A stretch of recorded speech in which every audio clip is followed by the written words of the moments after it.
कार्यक्रम बिल्कुल हम लोग शुरू करेंगे ताकि समय पे सारे काम हो जाएं। और जैसा कि आप जानते हैं कि आजादी की अमृत गाथा का ये जो अंक है वो 98 है। कितने गर्व की बात है कि आजादी का अमृत महोत्सव भारत सरकार की जन भागीदारी में हम लोग कदम कदम बढ़ाए जाए। जो नेताजी सुभाष चंद्र बोस का गीत था उसको हम लोगों ने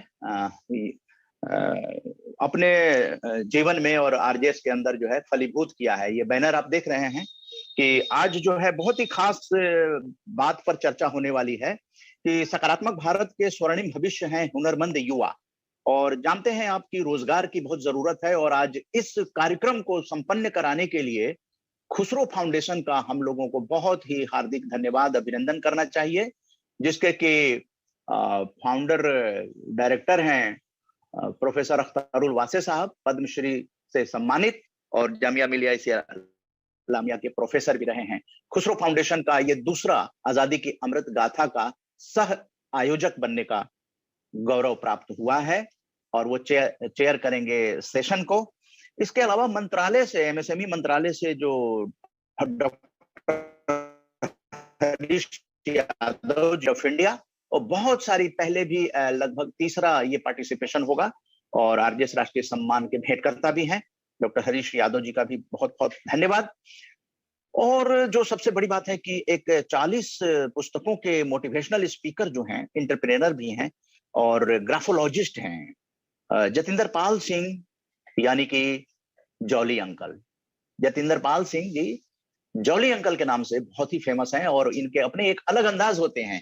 तो वो मनोबल को बढ़ाएंगे। हमारे भारत में जितने भी युवा हैं वो लोग इनको सुनकर मोटिवेट होंगे और इस कार्यक्रम का संचालन करेंगी डॉक्टर शबनम खान जी, जो कि रेडियो आर्टिस्ट हैं, एंकर हैं, फ्रीलांस वॉइस ओवर आर्टिस्ट हैं। ये छत्तीसगढ़ में रहती हैं, पहले दिल्ली आकाशवाणी से जुड़ी हुई। हम लोग जो स्मृति को नमन करेंगे उसके बारे में बता दें कि दयानंद सरस्वती जी, उनको करेंगे सरदार वल्लभ भाई पटेल, क्योंकि 31 अक्टूबर आप राष्ट्रीय एकता दिवस के रूप में मनाते हैं, और लौह महिला पूर्व प्रधानमंत्री इंदिरा गांधी को, और साथ में हम लोग होमी जहांगीर भाभा को, और फिल्मों में एस डी बर्मन जी का बहुत ही नाम है, उनको हम लोग स्मृति को नमन करेंगे, और बेगम अख्तर जी को, दादरी जो इनकी ठुमरी वगैरह है उसको लेकर काफी नाम है इनका। सकारात्मक भारत के स्वर्णिम भविष्य हैं हुनरमंद युवा, यानी positive India's golden future will be made of skilled youth.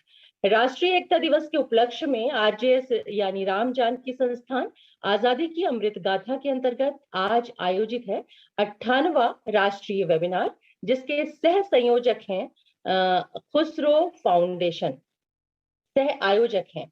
सकारात्मक भारत के लिए युवाओं को हुनरमंद बनाने की दिशा में सरकार की कई योजनाएं और प्रशिक्षण कार्यक्रम संचालित हैं, लेकिन युवाओं को इसकी जानकारी या तो मौके पर नहीं मिल पाती है या बहुत ही देर से मिल पाती है। देश के हुनरमंद युवाओं के प्रोत्साहन, मार्गदर्शन और उनकी जागरूकता के लिए सरकार और समाज का निरंतर मिलकर काम करना बेहद जरूरी है।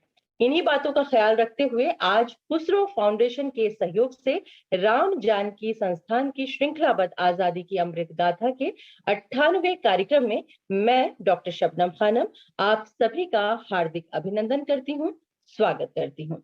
आज के हमारे कार्यक्रम के मुख्य अतिथि हैं सूक्ष्म लघु और मध्यम उद्यम मंत्रालय भारत सरकार यानी ministry of micro small and medium enterprises government of India के assistant director doctor Harish Yadav ji. आप हमारे बीच आएंगे और स्वरोजगार के कुछ गुर बताएंगे हमारे हुनरमंद युवाओं को। और मैं बताना चाहूंगी हमारे लिए अत्यंत हर्ष का विषय है कि आज के हमारे इस 98वें कार्यक्रम के सह आयोजक के रूप में खुसरो फाउंडेशन है, और साथ ही हमारे आज के कार्यक्रम के चेयरपर्सन है खुसरो फाउंडेशन के संस्थापक founder director Padma Shri professor Akhtarul Wasey sahab. आपका भी मैं आज के इस कार्यक्रम में स्वागत करती हूं। और आज के कार्यक्रम के विशिष्ट अतिथि हैं श्री जतिंदर पाल सिंह, जिन्हें हम प्यार से सम्मान से जॉली अंकल कहते हैं। आप एक एंटरप्रेन्योर, मोटिवेशनल स्पीकर, ऑथर और ग्राफोलॉजिस्ट भी हैं। सर, आपका भी स्वागत करती हूँ, अभिनंदन करती हूँ। साथ ही आज के इस वेबिनार में जुड़े तमाम लोगों का मैं हार्दिक अभिनंदन करती हूँ, स्वागत करती हूँ। और करेंगे जेपीएस जौली साहब को। जेपीएस जौली साहब को जौली अंकल के नाम से क्यों बुलाया जाता है? एक एंटरप्रेन्योर है जेपीएस जौली साहब। जौली अंकल इसलिए बुलाया जाता है क्योंकि जौली अंकल साहब इतने पोलाइट हैं और गंभीर बातें हंस हंस मुस्कुराहट से कह देते हैं। और हम लोगों का अभियान चल रहा है मुस्कान के साथ खुश रहेंगे, खुश रखेंगे। तो एंटरप्रेन्योर भी हैं और मोटिवेशनल स्पीकर है। 40 किताबें इन्होंने मोटिवेशन पे लिखी हैं। तो आज किस तरह से मोटिवेट करेंगे युवाओं को और हुनरमंद युवाओं के लिए क्या कुछ कहना चाहेंगे। और ग्राफोलॉजिस्ट भी हैं, देश विदेश का अनुभव भी रखते हैं, जतिंदर पाल सिंह यानी कि जौली अंकल साहब। अंकल जी, आपका आजादी की अमृत गाथा के 98वें अंक में स्वागत है। जी नमस्कार। नमस्कार सर, जय हिंद। सबसे पहले आरजेएस वेबिनार, खुसरो फाउंडेशन, उदय मन्ना जी का तहे दिल से शुक्रिया करूंगा कि आप लोगों ने देश की महान हस्तियों प्रोफेसर वासने साहब, डॉक्टर शबनम जी, हरीश यादव जी और बहुत सारे साथी, सबका नाम लेना थोड़ा मुश्किल है, टाइम निकल जाएगा, कि राष्ट्रीय एकता दिवस के उपलक्ष्य पर युवाओं को हुनरमंद बनाने के ये जो वेबिनार आपने सीरीज शुरू की, उसमें मुझे शामिल होने का मौका दिया। तो मैं आप सभी का सबसे पहले तो तहे दिल से धन्यवाद करता हूं कि आपने मुझे इस काबिल समझा और इस मुहिम में जोड़ा मुझे अपने साथ। आज के जो युवा हैं, अगर उनकी बात की जाए तो बहुत लकी हैं। हमारे टाइम पे इतने संसाधन, इतनी फैसिलिटीज, इतना सब कुछ नहीं होता था। तो आज इनके पास किसी चीज की कमी नहीं है। प्रभु की इतनी कृपा है, इतनी तरक्की हो चुकी है। जहां पहले हमें लोकल फोन करने में घंटों लग जाते थे, आज 1 सेकंड में हम पूरी दुनिया में बात कर सकते हैं। सिर्फ बात नहीं कर सकते, फोटो भेज सकते हैं, मूवी भेज सकते हैं, व्यापार कारोबार करना है उसके डिजाइन भेज सकते हैं। उसको पहले भेजने में, अप्रूव करवाने में 2-2, 3-3 महीने लगते थे, वो जो है काम 2 से 3 मिनट में हो जाता है। तो मैं आज की अपनी बात जो है वो युवाओं को ही डेडिकेट करना चाहूंगा कि कुछ देर की खामोशी है, फिर शोर आएगा। कुछ देर की खामोशी है, फिर शोर आएगा। आज आपका वक्त आया है, कल युवाओं का दौर आएगा। युवाओं को सिर्फ आज, अगर जहां तक मैं समझता हूं, एक सही डायरेक्शन, एक दिशा दिखाने की जरूरत है। नॉलेज, ज्ञान, अवेयरनेस, जहां तक मैं फील करता हूं, मेरा काफी मिलना जुलना रहता है, तो वो हमसे कहीं ज्यादा समझते हैं बातों को, तकनीक को हमारे से बहुत अच्छे से समझते हैं। बहुत सारी चीजें हम अभी तक ठीक से नहीं समझ पाते, नहीं इस्तेमाल कर पाते, लेकिन युवा उन चीजों का बहुत अच्छे से लाभ उठा रहे हैं। तो कमी सिर्फ जहां मुझे देखने में लगती है कि उनको एक सही सोच और एक विचार वो दिखाने की, समझाने की और बताने की जरूरत है। क्योंकि एक विचार जो है वो किसी की भी जिंदगी में चमत्कार कर सकता है। एक विचार से सिर्फ एक इंसान की जिंदगी में नहीं, समाज में बहुत सारे नए आविष्कार हो सकते हैं। अक्सर युवा भटक जाता है, उसे समझ नहीं आता। जैसे अभी बता रहे थे साहब कि कॉलेज से डिग्री लेके निकलते हैं, लेकिन उद्योग को क्या चाहिए वो उनके पास नहीं है। जो डिग्री उनके पास है वो उनको रोजगार नहीं दे पाती। यहां जरूरत है अपने आप को पहचानने की। एक चीज तो हम सभी मानते हैं कि हमारी जो शरीर और आत्मा है वो भगवान का ही एक पार्ट, एक अंग है। और हर किसी के अंदर प्रभु ने बहुत कोई खास हुनर दे के भेजा है। सबके पास सारे हुनर नहीं है, लेकिन हर किसी के पास कोई ना कोई खास हुनर है। पानी का मैं उदाहरण देना चाहूंगा। पानी को हम बहुत हल्के में लेते हैं कि पानी क्या है, कुछ भी नहीं। लेकिन पानी को भी अगर सही ढंग से उबाल देते हैं तो वो एक रेलगाड़ी को दिल्ली से मुंबई तक, मद्रास, तमिलनाडु तक, जम्मू कश्मीर तक 100 डिब्बे पीछे लगे होंगे, उनको खींच के ले जाता है। हमारे अंदर, हमारे युवाओं के अंदर तो खून है। अगर उस खून को एक बार उबाल दिया जाए तो आप अंदाजा लगाओ कितने करिश्मे हो सकते हैं। तो मैं सिर्फ बिल्कुल सिंपल तरीके से 3 ABC, ताकि युवाओं को, बच्चों को ये चीजें याद रह सकें। बहुत लंबे भाषण आज की डेट में याद नहीं रहते, तो 3 अक्षर सिर्फ ABC ये अगर याद रखें तो मैं ए के मायने बताता हूं कि ए अक्षर हमें क्या सिखाता है। सबसे पहले ए अक्षर हमें एटीट्यूड, नजरिया, उसके बारे में बताता है कि हमें जिंदगी में नजरिया जो है वो कैसा रखना है।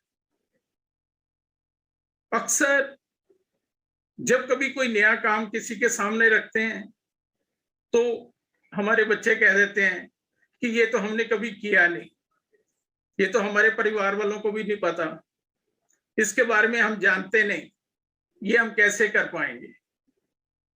कोई ना कोई काम जब भी शुरुआत करो तो एक बार तो पहली बार करना ही पड़ता है। तो नजरिया जो है, सोच जो है वो हमारी पॉजिटिव होनी चाहिए। उससे डरने की जरूरत नहीं, घबराने की जरूरत नहीं। उसके बाद ए हमें समझाता है एम, हमारा लक्ष्य क्या होना चाहिए। अक्सर जो युवा भटकता है उसको ये है कि अपने लाइफ का गोल नहीं समझ आता कि मुझे अब इसके बाद ग्रेजुएशन कर ली या पोस्ट ग्रेजुएशन कर ली, यहां तक कि PhD कर ली, तो अब इसके बाद मैंने बस सिर्फ एक ही है कि वो सरकार की तरफ देखते हैं कि हमें सरकार कोई अच्छी सी नौकरी दे, अच्छा सा पद मिल जाए और हमारी जिंदगी जो है वो सेफ सिक्योर हो जाए। आज उससे 1000 टाइम्स ज्यादा अपॉर्चुनिटीज बाहर हैं। हमें सिर्फ एक और नहीं देखना, हमें चारों ओर देखना है। बहुत सारी बाहर की कंपनियां यहां आके कॉलेज में एग्जाम रिजल्ट आने से पहले ही लाखों रुपए का पैकेज देके उनको ले लेते हैं। लेकिन वहां सिर्फ हमें बातें नहीं, अपने कुछ ना कुछ एक्शंस, अपना टैलेंट, अपने हुनर को दिखाना पड़ता है। अगर हम कहें कि सिर्फ बातें दिखाएंगे तो उससे बात काम नहीं चलेगा। तो यहां तक पहुंचने के लिए हमें अपने आप को डिस्कवर करने की जरूरत है कि मैं क्या कुछ कर सकता हूं, मेरे अंदर क्या क्या हुनर हैं। अपने टैलेंट को ला के बाहर दिखाना पड़ेगा। ये चीजें तभी मुमकिन होती हैं जब हमारा माइंडसेट क्लियर होता है। आज सोशल मीडिया की वजह से कह लो या जो माहौल बनता जा रहा है वो नेगेटिव होता जा रहा है चारों तरफ से। उन्हें लगता है कि बस कुछ है ही नहीं, हमारे देश में तो कुछ है ही नहीं। आज पढ़ाई के लिए स्कूल कंप्लीट करने के बाद, कॉलेज कंप्लीट करने के बाद मैक्सिमम जो मैं बच्चों को देख रहा हूं उनका एक ही है कि बाहर विदेश में जाके पढ़ाई करनी है, वहीं पे रहना है, वहीं पे काम करना है। जबकि उससे कई ज्यादा अपॉर्चुनिटीज विदेश की जो कंपनी है वो हमारे यहाँ आके काम कर रहे हैं। लेकिन हमारे बच्चों के मन में सिर्फ एक ही है कि बाहर जाना है। तो अपने आप से इनको चाहिए कि एक बार, 2 बार, 10 बार पूछें, वाई, मैं जो काम कर रहा हूं क्यों कर रहा हूं, अगर नहीं कर रहा तो क्यों नहीं कर रहा, करूंगा तो क्या फायदा होगा, नहीं करूंगा तो क्या फायदा होगा। इससे ही अपने हुनर को, अपने टैलेंट को जो है ठीक से पहचान पाएंगे। और एक बार उस टैलेंट को पहचान लिया और उसके ऊपर अगर वो एक्शन शुरू कर देते हैं, एक्शन शुरू करने से मेरा मतलब है कि ऑलवेज ऑन द मूव। हर दिन हमें एक कदम चाहे आगे बढ़े, लेकिन हमें बढ़ना है, हमें रुकना नहीं। हम दौड़ सकते हैं तो ठीक है, दौड़ नहीं सकते तो चलना चाहिए। चल नहीं सकते, धीरे धीरे चाहे सरक के चलें, लेकिन चलना चाहिए। तो हमें लेकिन बैठना नहीं है। इन चीजों से हमारी जो जिंदगी के मकसद हैं, जो गोल हैं, जो लक्ष्य हैं, उनको बड़ी आसानी से हम अचीव कर सकते हैं। दूसरा अक्षर मैं बी की बात करना चाहूंगा, वो है बिलीफ सिस्टम।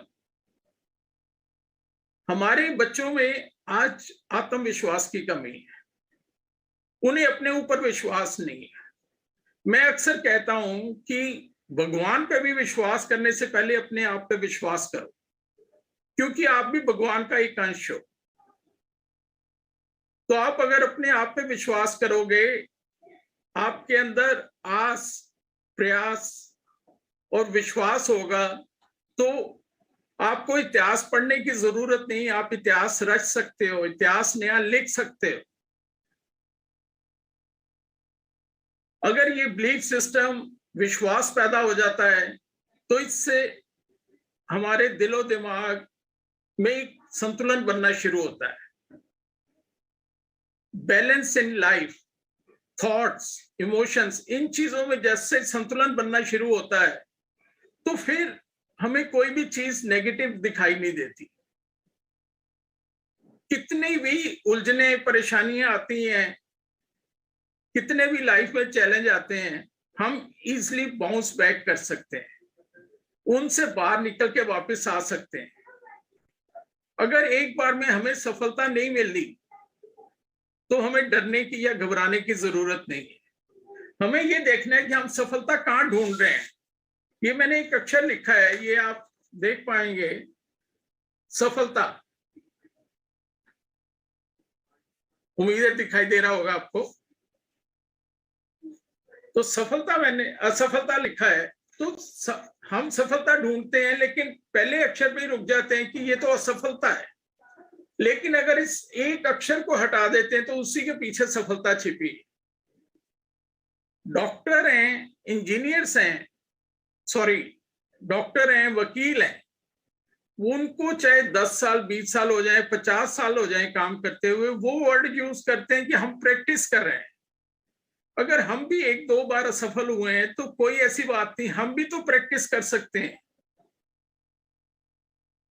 अगर एक सर्जन 50 साल से मेडिकल में प्रैक्टिस कर सकता है, वकील कर सकता है, तो हम क्यों नहीं कर सकते? ये जिस दिन हमारे अंदर ये चीज आ जाएगी, तो हम इजीली हर तरह की चुनौती को स्वीकार करके वापस बाउंस बैक कर सकते हैं जिंदगी में। सी, तीसरा अक्षर में, उसके बारे में थोड़ा सा कहना चाहूंगा। सी, कॉन्फिडेंस, विश्वास, आत्मविश्वास, कंट्रोल, हमारे अपने ऊपर, हमारे दिलो दिमाग के ऊपर कंट्रोल, क्लियर माइंडसेट। ये सारी चीजें जब मिलेंगी, तो फिर निकलती है हमारे अंदर से क्रिएटिविटी। लेकिन क्रिएटिविटी का लाभ हमें तब मिलता है जब हम अपने कंफर्ट जोन को छोड़ते हैं। जब तक हम अपने कंफर्ट जोन में बैठे रहेंगे, तब तक कभी भी हम तरक्की तो नहीं कर सकते। कुछ भी करना है, तो उसके लिए हमें संघर्ष तो करना ही पड़ेगा, कुछ ना कुछ सैक्रिफाइस तो करना ही पड़ेगा। तो इसी के साथ ये जो चैलेंज, यहाँ पे अगर ये सारी चीजों को अचीव करना है, तो यहाँ पे 2-3 चीजों को छोड़ना भी जरूरी है। छोड़ना क्या है हमें? कि अननेसेसरी कंप्लेंट, कंपैरिजन, दूसरों के साथ तुलना करना, क्रिटिसिज्म, दूसरों की निंदा करना, दूसरों के साथ कंपटीशन करना। अगर हमें कंपटीशन करना है, तो सिर्फ अपने साथ करना है कि हम कल तक क्या थे, कल तक हमने क्या किया, आज क्या कर सकते हैं, कल आने वाले दिन में हम और बेहतर क्या कर सकते हैं।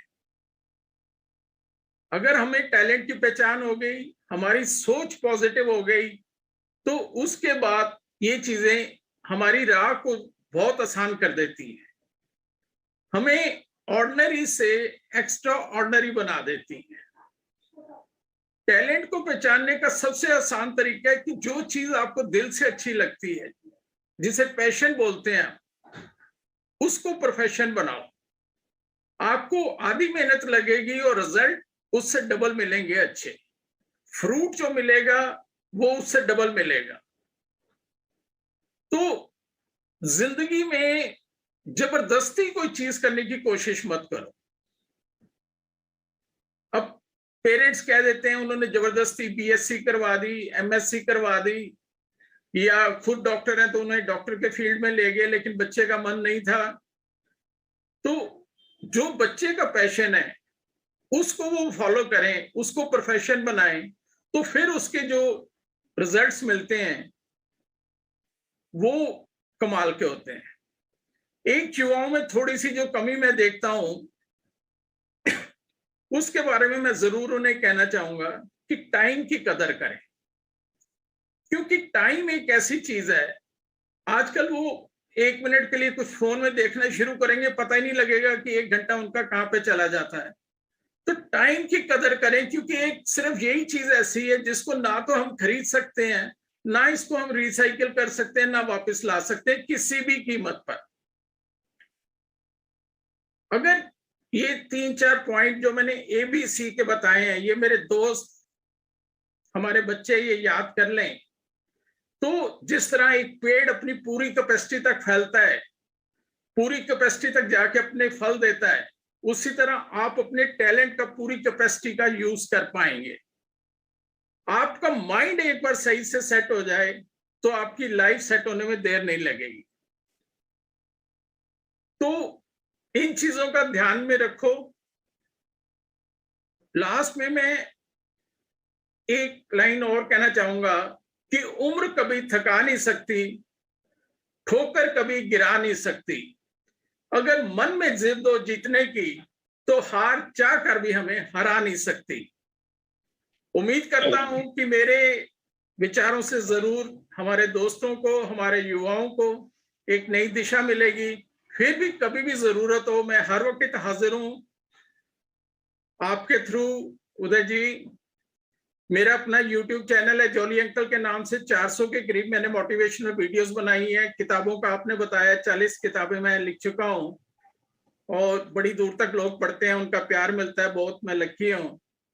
एक बार आप सभी का बहुत बहुत धन्यवाद फिर से कि आपने ये मौका दिया, मैं विचार रख सका। धन्यवाद। धन्यवाद सर, धन्यवाद जॉली अंकल साहब। जॉली अंकल के नाम से ही ज्यादा अच्छा लगता है आपको बुलाना।